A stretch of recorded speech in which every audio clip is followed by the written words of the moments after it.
The sound cut through the Texas night like a sharpened blade, high, piercing, desperate, so achingly small it tightened the listener's chest. A faint, fragile mew rose from a patch of dry grass under the dim wash of moonlight, where no one answered. It was the cry of a creature only 3 weeks old, weighing barely 2 kilograms. Its white coat so bright it stood out like a lamp in the dark. A white lion cub abandoned by its own mother simply because it was different. No camouflage, no chance of surviving in the wild. Nature is not merciful to difference. Ethan Harper, 58 head ranger of Wild Heart Reserve in Texas, was driving his night patrol as he did every other night. His headlights swept across the brush and then stopped abruptly. On the red earth he saw a tiny white speck curled in on itself. At first he thought it was a scrap of old cloth or some other animal that had lost its way. But then the speck moved. It cried again, weaker, almost extinguished. Ethan killed the engine and stepped out, his heart pounding. He knelt down, and the rough hands that had witnessed hundreds of deaths in the wild began to tremble as he lifted the little body. It was shockingly light. Shallow breaths. Eyes still clouded with the blue haze of infancy. Skin cold to the touch. He knew the rule. Let nature decide. But this was a white lion, an extraordinarily rare genetic occurrence, fewer than 10 believed to remain in the wild worldwide. And beyond the numbers, beyond the rarity, this was a living being slipping away, one that did not deserve to die. Ethan didn't hesitate. He pressed the cub tight against his chest, holding it close for warmth, and ran back to the vehicle. "No," he murmured. "Not this time will I let nature win." He grabbed the radio at once, his voice urgent. "Get everything ready. We're bringing back something you won't believe." The drive to the compound took 40 minutes, but inside Ethan's mind, it stretched into an eternity. He knew this choice would break every rule he had lived by for 3 decades. He also knew that if the cub survived, it would face a journey unlike any wild animal before it. And no one, not even him, could be sure that the 3 German shepherds waiting at home could change its fate. But that was exactly what made it extraordinary. That uncertainty, this impossible twist, would reach beyond every law nature had written. If you're watching right now, and you can feel the weight of a moment like this when love breaks nature's rules, then you are the reason stories like these exist.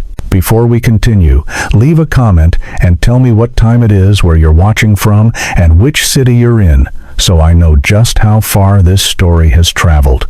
And don't forget to like and subscribe to follow the moments that feel too miraculous to be real. We continue right now. The drive back to the compound took 40 minutes along rutted dirt roads under the Texas night. Ethan Harper pushed the vehicle as fast as the terrain allowed, his grip steady on the wheel, his eyes fixed on the road, yet his mind never left.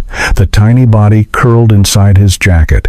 Blaze's breathing was shallow, his little body still cold despite being pressed against Ethan's chest the entire way. Ethan knew time was everything now. When the headlights swept across the gates of Wild Heart Reserve, he finally let out a breath he hadn't realized he was holding.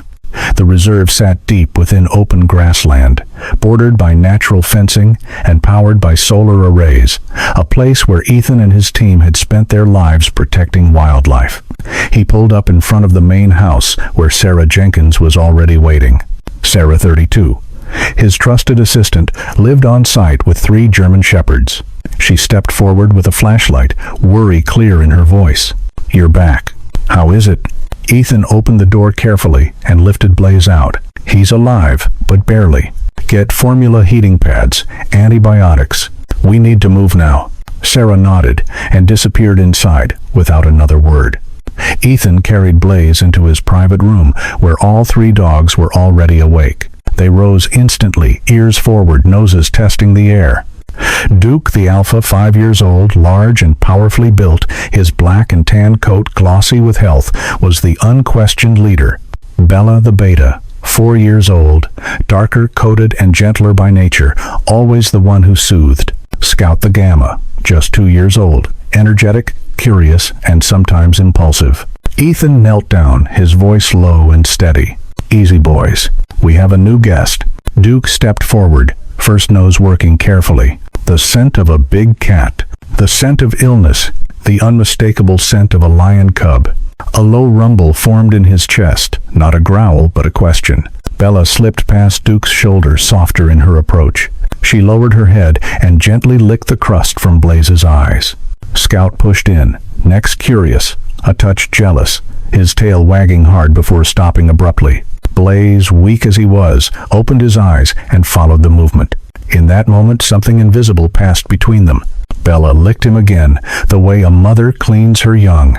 Duke watched closely as his rumble faded, his posture easing. Scout kept his distance, now no longer bristling with jealousy. Ethan opened his jacket, revealing Blaze's tiny white face. Scout edged closer, sniffed once more, then suddenly stepped between Bella and Blaze, instinctively asserting his place. Bella turned and fixed him with a calm, warning glance. Scout backed away, ears folding down. Ethan allowed himself a small smile. "That's it," he murmured. "You've accepted him." Blaze made a soft sound, not desperate anymore. He had a family now. A strange one. 3 German shepherds and 2 humans. Ethan placed Blaze onto a heating pad just as Sarah returned with a bottle.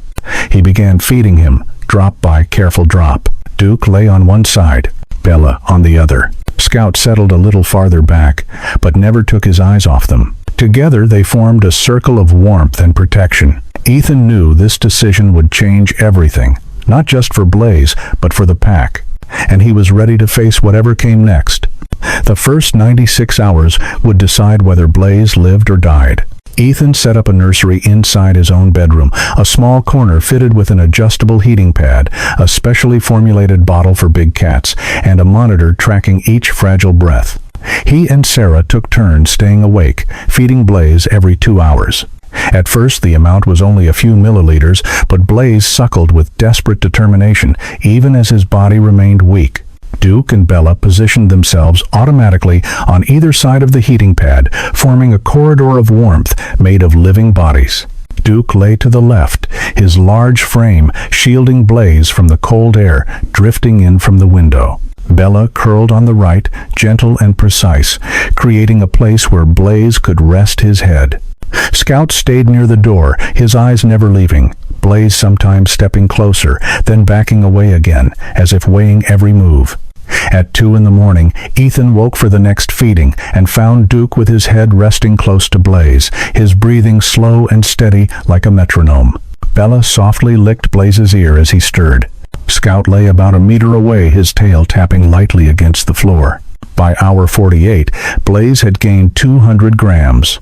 His eyes were clearer, now the cloudy blue of infancy beginning to fade into a pale gold. Ethan checked his body temperature and found it stable. "He's fighting," he whispered to Sarah. She nodded and warmed another bottle. By hour 72, Blaze had gained another 300 grams, half a kilogram in total. His cry was louder now, more demanding. Ethan switched to a larger bottle, and Blaze latched on by himself, no longer needing milk to be dripped into his mouth. Duke watched closely, ears lifting each time. Blaze fed with strength. Bella stayed at his side, occasionally touching her nose to him in reassurance. Scout began to move closer, more often, sniffing the air, though he still kept a cautious distance. At hour 96, Blaze was strong enough to try moving on his own. He wobbled onto unsteady legs, sniffing around the edge of the heating pad. Ethan prepared a small plate of finely minced meat to test his feeding instincts. Duke stood first. He stepped to the plate and took a single bite, deliberate and calm, as if inspecting it. Bella waited until Duke finished before moving in. Scout waited for Bella. Blaze, driven by instinct, as the scent of meat spread through the room, moved toward the plate. Duke turned and stepped directly in front of him, blocking the path with his body. He didn't growl. He didn't bare his teeth. He simply stood firm, eyes locked on Blaze. Blaze stopped. He sat down, blinking. Duke finished eating, gave his habitual shake of the head, and stepped aside. Bella and Scout ate next. Only when Scout moved away did Duke turn back to Blaze and gently touch his nose to the cub's head. A signal. Blaze approached and ate what remained slowly and carefully. Ethan watched from his chair, writing notes in his notebook. "Duke's teaching him to wait his turn," Sarah whispered. Ethan nodded. Bella began to play gently with Blaze. She lowered herself and nudged a small rubber ball toward him. Blaze pounced, tumbled a few times, then let it go. Bella retrieved it and pushed it back again. Scout watched from a distance, then suddenly jumped in and snatched the ball. Bella shot him a look. Scout backed off immediately. Blaze followed the ball with his eyes, then looked to Bella, waiting. Bella pushed it again. This time Blaze pounced more accurately. Ethan smiled. "They're teaching him how to play like the pack." Duke stood by the door, observing everything, his ears rotating with every movement. When Blaze grew tired, he lay down between Duke and Bella. Scout settled a little closer than before. Ethan dimmed the lights, leaving only the soft glow of a night lamp. He knew the past 96 hours had changed everything. Blaze was no longer a dying creature. He had begun to learn what it meant to belong to the pack. After the first week, Blaze began to explore his limited world. At 4 weeks old, his legs were steadier now, his cries echoing through the room with new strength. Ethan and Sarah expanded Blaze's space from the private room to a small net-enclosed porch. Blaze wobbled forward, nose working every corner, his small tail twitching whenever he picked up a familiar scent. Bella lay in one corner of the porch, watching. When Blaze approached, he lifted a front paw and tried to nip gently at Bella's ear, the instinctive play of a young cub. Bella tolerated it once, then twice. On the third attempt, she turned and released a short, sharp bark. Not loud, but firm enough to startle. Blaze froze. He released her ear, blinking up at her. Bella held his gaze until Blaze lowered his head, chin touching his chest, a clear gesture of submission. Only then did Bella lean down and lick Blaze's head, forgiveness given as quickly as the correction. Duke sat at the porch entrance, ears forward. He dipped his head once in approval. Scout lay nearby, watching closely, his tail tapping lightly against the floor. Blaze turned towards Scout, trying to move closer. Scout stepped back, ears folding down. From his chair on the porch, Ethan wrote in his notebook, "First lesson, in boundaries." The next feeding took place outside. Ethan set out 4 portions of minced meat. Duke's plate the largest, Bella's slightly smaller, Scout's smaller still, and a modest portion for Blaze. Duke approached first, eating slowly, chewing with care. Bella waited until Duke finished. Scout waited for Bella. The scent of meat stirred Blaze's instincts, and he moved toward Scout's plate too early. Scout gave a low rumble, but Duke turned, stepping directly in front of Blaze, blocking him with his body, eyes steady and unyielding. Blaze stopped. He sat down. He waited. Duke finished and stepped aside. Bella and Scout ate next. Only when Scout left his plate did Duke touch his nose lightly to Blaze's head, a signal. Blaze moved forward and ate his portion. Scout watched him eat, tail lowered, glancing toward Ethan as if seeking confirmation. "Scout's still jealous," Sarah whispered, "but he's learning." Ethan nodded. Over the following days, the family drama became more visible. Scout often inserted himself between Bella and Blaze during play. When Bella nudged the ball toward Blaze, Scout would dart in, snatch it, and roll it away. Bella barked softly. Scout backed off at once, ears down. Blaze watched, then turned back to Bella, waiting. Later, Scout returned and lay closer to Blaze than before, still cautious, but no longer pushing him away. One afternoon, Blaze tried to rub his head against Scout. Scout pulled back at first, then stopped. He allowed it. He lowered his head and touched noses with Blaze. Bella observed her tail wagging gently. Duke watched from a distance. "Scout is integrating," Ethan said with a smile. By the end of the week, feeding time revealed another change. Scout waited longer than usual before eating, as if testing Blaze. Blaze sat perfectly still. Duke glanced at Scout. Scout began eating. After the meal, Scout walked over and lay down beside Blaze. Blaze gently rubbed his head against Scout. This time, Scout didn't move away. Bella licked both their ears. Duke stood, stepped out onto the porch, as if formally ending the lesson. Ethan wrote in his notebook, "Jealousy, conflict decreasing. They are becoming a true pack." Sarah brought water and looked at the 3 animals lying close together. "Scout used to fight for his place," she said softly. "Now he accepts Blaze as the youngest." Ethan nodded. Blaze lay between Bella and Scout, eyes closed, breathing slow and even. Duke rested on the outer edge, eyes still open, standing guard. Blaze's world was no longer so small, and the pack had fully accepted him. From 5 to 9 months, Blaze grew at an astonishing pace, his weight climbing from 20 to nearly 80 kilograms. His shoulders broadened, his paws spread into solid foundations, and his white coat thickened, catching the Texas sun until it shimmered like fresh snow. Duke remained the unquestioned leader of every movement. Bella continued in her role as comforter and stabilizer. Scout stayed close, more affectionate now, though still carrying flashes of youthful impulsiveness. Ethan and Sarah expanded Blaze's range to the grassland, near the compound, an open area scattered with rubber toys and heavy logs for strength training. One hot afternoon, Blaze was shaking Bella's favorite rubber ball with growing force. Duke approached, intent on returning the toy to storage as part of their daily routine. Blaze curled his lip and released a low growl, not the hiss of a cub, but a clear warning. Duke stopped completely. His ears lifted, his eyes locked onto Blaze. There was no growl, no violence. Duke stepped forward, slowly, deliberately, straight toward Blaze. Blaze backed up until his body met the porch wall. There was nowhere left to retreat. Duke stopped inches away and looked down. Blaze dropped to the ground, belly flat, ears, pinned throat, exposed absolute submission. Duke held the position for a long 10 seconds. Then he stepped back, picked up the ball in his mouth, and carried it away. Bella stood in the doorway, her tail wagging once. Ethan, his hand resting on the tranquilizer gun, finally exhaled. Sarah whispered, "He understands now."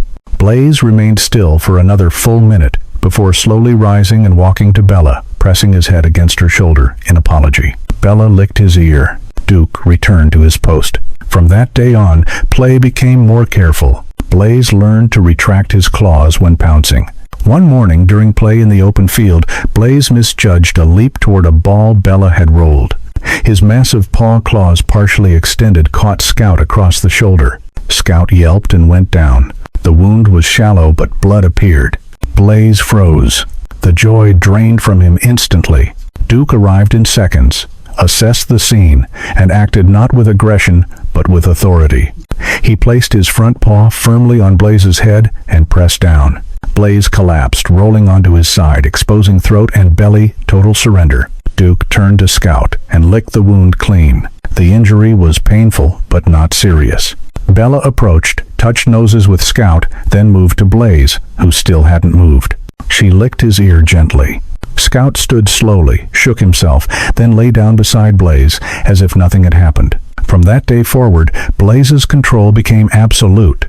His claws stayed sheathed in play. His force was measured. When he pressed his head against Scout, it was so gentle that Scout felt only warmth. Scout's jealousy peaked after the injury. He often lay farther away, tail lowered when Blaze approached. But slowly, he moved closer again. One afternoon, Scout was playing with a wooden log when Blaze approached. Scout growled softly, then stopped and released the log. Bella watched, tail wagging. Duke observed from a distance. Ethan wrote in his notebook, "Scout has forgiven." Jealousy has turned into acceptance. Initial patrols began during this period. Ethan led the pack farther into the grasslands. Duke in front, Bella covering one side, Scout flanking, Blaze bringing up the rear. On one patrol, Duke stopped suddenly, ears rotating, nose lifting. Ethan recognized the scent, human presence, and cigarette smoke. He recorded audio, photographed footprints, and led the pack back. "Poachers?" Sarah asked when they returned. "Possibly," Ethan said. "We need to monitor closely." Blaze stood beside Duke, ears forward, sensing a new kind of threat. From 9 to 12 months, patrols became routine. Every morning and evening, Ethan led the pack across wider ground brush, low hills, open plains. Duke always led nose to the earth, ears turning like radar. Bella moved slightly to the right, covering the flank. Scout swept the left side, energetic and alert. Blaze walked last. His steps were heavy now, his body nearly as tall as Duke at the shoulder, his white coat impossible to miss, but he never passed the leader. When Duke stopped, Blaze stopped. When Bella changed direction, Blaze followed instantly. One foggy morning, near the northern boundary, Duke halted abruptly. Bella and Scout lowered their bodies. Blaze froze, ears turning into the wind. Ethan caught the scent. Tobacco, engine oil, human sweat. Through the brush, he saw two men in camouflage. One carried a rifle. The other held wire traps and a knife. Duke released a low rumble, inaudible but unmistakable. Blaze answered, with a quiet growl in his throat, the first warning sound he had ever given unprompted. Ethan photographed them and radioed coordinates.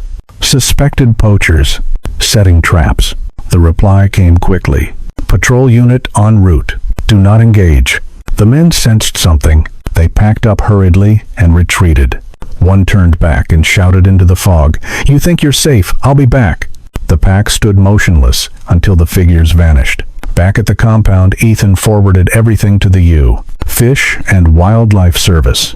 Sarah looked at Blaze. He warned first. "Yes," Ethan said. "He's protecting the pack." Patrols grew more intense. Duke altered routes. Bella kept Blaze closer. Scout ranged wider. Blaze growled softly whenever unfamiliar scents appeared. Ethan increased coordination with authorities. One afternoon, the scent returned stronger. "They want the white lion," Ethan said quietly. "Blaze is the target now." But the pack was ready. Between 12 and 18 months, Bella began to change. She ate more, sought shade, stayed close to Duke. Ethan noticed her abdomen fuller, her nipples visible beneath dark fur. He ran his hands gently along her sides. 6 weeks pregnant, maybe 7. In 3 or 4 weeks, Sarah said softly, "We'll have puppies." Ethan looked at Blaze, lying in the sun, over 140 kilograms of muscle and power. For the first time, fear settled deep in his chest. Puppies triggered instincts. Puppies sounded like prey. But the bond was already too deep to break. Late one afternoon, the pack returned from patrol and stopped at the northern fence. The scent of smoke was stronger than ever. 3 men were cutting the wire. 1 carried a rifle. 2 carried cages. Ethan radioed immediately. Duke moved Bella back toward the shelter. Scout flanked left. Blaze stepped forward and blocked the porch, his massive body filling the entrance. A shot rang out. The bullet tore through the air. Blaze turned and placed himself fully between Bella and the threat, and roared. For the first time, the sound carried for kilometers. Duke barked from inside. Scout circled, barking. Blaze stood his ground, teeth bared, eyes locked. The poachers panicked. Floodlights cut through the darkness. Tactical units arrived. 2 men were taken down. They were later convicted under the Endangered Species Act. The next morning, the compound was peaceful again. Puppies crawled over Blaze's back. He lay perfectly still. Bella licked his head. Duke stood watch. Scout lay nearby. Wild Heart Reserve had become more than a sanctuary. It was proof that when trust is taught early, when boundaries are respected, and when love is reinforced with patience, even nature's hardest rules can bend. A warm April morning arrived, and the puppies were born safely. Bella lay in a quiet corner of the room. Ethan and Sarah had prepared just for her soft bedding beneath her, a heat lamp casting a gentle glow. 4 puppies were born within the span of an hour. Tiny bodies, mottled black tan and white eyes, sealed shut, their small voices chirping softly as they searched for milk. Sarah knelt beside Bella, cleaning each puppy carefully before placing them against her belly. Ethan stood farther back watching. Duke lay at the doorway, his eyes never leaving the room. Scout rested nearby his tail, giving slow, uncertain wags. Blaze stood in the far corner, his massive body blocking the window, ears turning at every sound the puppies made. Bella cleaned them, then nudged them gently toward her teats. Blaze stepped forward, slowly, nose working the air. Ethan tensed his hand, resting on the tranquilizer gun. Blaze lowered his head and touched his nose to the first puppy. It squeaked, sniffed back. Blaze licked the tiny head once, slowly, carefully, with deliberate restraint. Bella looked up, her tail wagging once. Duke stepped forward and touched noses with Blaze, a silent gesture of approval. Scout moved closer and lay down beside the puppies. Blaze lowered himself to the floor, his body forming a warm barrier around Bella and her litter. Ethan exhaled. He sees them as family. Sarah smiled softly. Blaze has overcome instinct. In the days that followed, Blaze became their primary guardian. When the puppies began to crawl onto the porch, Blaze followed closely, gently nudging them back toward Bella whenever they strayed too far. Duke shortened the patrol routes. Bella stayed with the puppies. Scout played carefully, rolling onto his side and letting them clamber over him. Blaze stood watch, his eyes constantly scanning the compound. One evening, as the pack rested, the motion sensors lit up along the northern perimeter. Ethan checked the camera feed, two familiar figures. The remaining poachers from the earlier group, rifles slung over their shoulders, nets in their hands. They cut the fence and moved toward the porch where the puppies had been playing. Ethan radioed immediately. "Rangers, this is Harper. Poachers are back. They're targeting the puppies and the white lion. I'm on site." The reply came at once. "Response team en route. Maintain safety." Ethan signaled the pack to stay quiet. Duke led Bella and the puppies back inside. Scout flanked left. Blaze stepped forward and blocked the porch entrance entirely, his massive body filling the space. As the poachers drew closer, one whispered, "The white lion and the puppies. Take them all." A rifle was cocked. Blaze roared. The sound tore through the night, vibrating the air itself. Duke barked relentlessly from inside. Scout circled wide, barking loudly. The poachers panicked. One fired a warning shot into the air. Blaze took a single step forward, not charging, not attacking, simply standing his ground, eyes locked, white fangs exposed. The men stumbled back, colliding with the fence. Floodlights ignited. Weapons were raised. The response team arrived just in time. Both poachers were restrained immediately. Ethan stepped forward and provided the recorded evidence. Authorities later confirmed they were the remaining members of the earlier poaching group. They were prosecuted under the Endangered Species Act, sentenced to 5 years in prison, and banned for life from any hunting activity. Ethan received another commendation. The next morning, the compound was peaceful again. The puppies crawled over Blaze's back, climbing onto him without fear. Blaze lay still, allowing it. Bella licked Blaze's head. Duke stood watch. Scout rested nearby.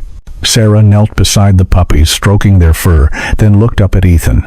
"This story teaches us that conservation isn't just about saving lives," she said quietly. "It's about creating love across species, about giving nature hope, and reminding people why wildlife is worth protecting." Ethan nodded. Before him, the pack held its shape. Duke on guard, Bella resting, Scout at play, Blaze at the center, steady, immovable. The puppies chirped happily. Wild Heart Reserve was no longer just a place of protection. It had become living proof of what can happen when humans and nature choose trust over fear and step beyond every limit together. The story ends here. If you'd like me to revise any part of the story, bring the entire narrative together into one complete piece, or add a separate conclusion, just let me know.